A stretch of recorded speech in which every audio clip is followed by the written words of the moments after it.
வர்தா புயலால் பாதிக்கப்பட்டுள்ள சென்னையில் மேற்கொள்ளப்பட்டு வரும் மீட்பு மற்றும் சீரமைப்பு பணிகள் பற்றி தீயணைப்புத்துறை துணை இயக்குநர் மீனாட்சி வரதராஜனுடன் நமது செய்தியாளர் பாலாஜி நடத்திய கலந்துரையாடலை தற்போது பார்க்கலாம். 12ஆம் தேதிக்கு முன்பிலிருந்தே இந்த பணியை பாதுகாப்பு பணியை மேற்கொண்டு வரும் தீயணைப்புத்துறை அதிகாரிகளை நிச்சயம் நாம் இந்த இடத்தில் நினைத்து பார்க்க வேண்டும். தற்பொழுது நம்மிடையே வடமேற்கு மண்டல இணை இயக்குனர் மீனாட்சி அவர்கள் தற்போது இருக்கிறார். அவரிடம் சில கேள்விகளை நாம் கேட்கலாம். மேடம் வணக்கம் மேடம். அதாவது எல்லாருமே புயலுக்கு பின்னாடி வேலை செஞ்சவங்க இருக்கிறப்போ தீயணைப்புத்துறை பார்த்தீங்கன்னா புயலுக்கு முன்பிலிருந்தே இந்த பணியை நீங்கள் செஞ்சுட்டு வரீங்க. இதை நீங்கள் எப்படி பார்க்குறீங்க?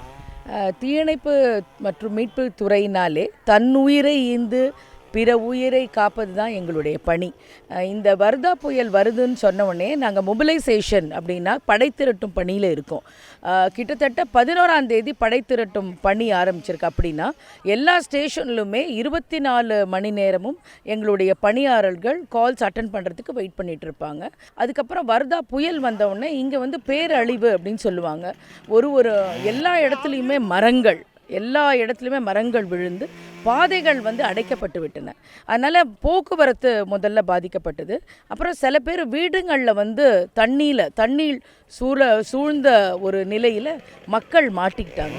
இப்போ நீங்கள் எங்களுடைய காஞ்சிபுரம் சிறுசேரி சிப்காட் எடுத்தீங்கன்னா அந்த இடத்துல கிட்டத்தட்ட 20 பேரை எங்களுடைய ஆட்கள் காப்பாற்றிருக்காங்க.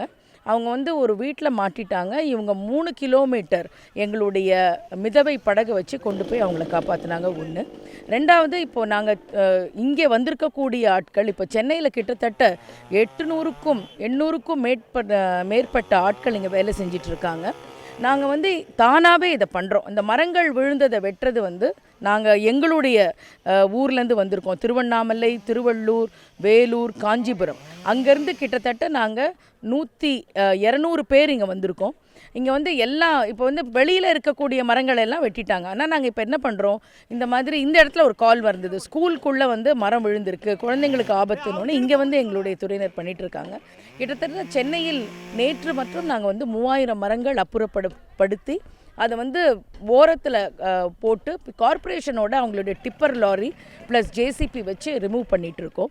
இது என்ன நாங்கள் பெருமை கொள்ள வேண்டிய விஷயம்னா, இவங்க கிட்டத்தட்ட இத்தனை நாட்கள் 11ஆம் தேதியிலிருந்து 17ஆம் தேதி வரைக்கும் அதே பணியாளர்கள் திருப்பி நேரம் பார்க்காது, சாப்பாடு கூட சில சமயம் அவங்களுக்கு கிடைக்காம இருந்த போதிலும் அவங்க வேலை செஞ்சு கொண்டிருக்கிறார்கள். நிஜமாகவே இந்த தடவை எங்களுடைய பணி செய்பவர்களை பாராட்டி ஆக வேண்டும்.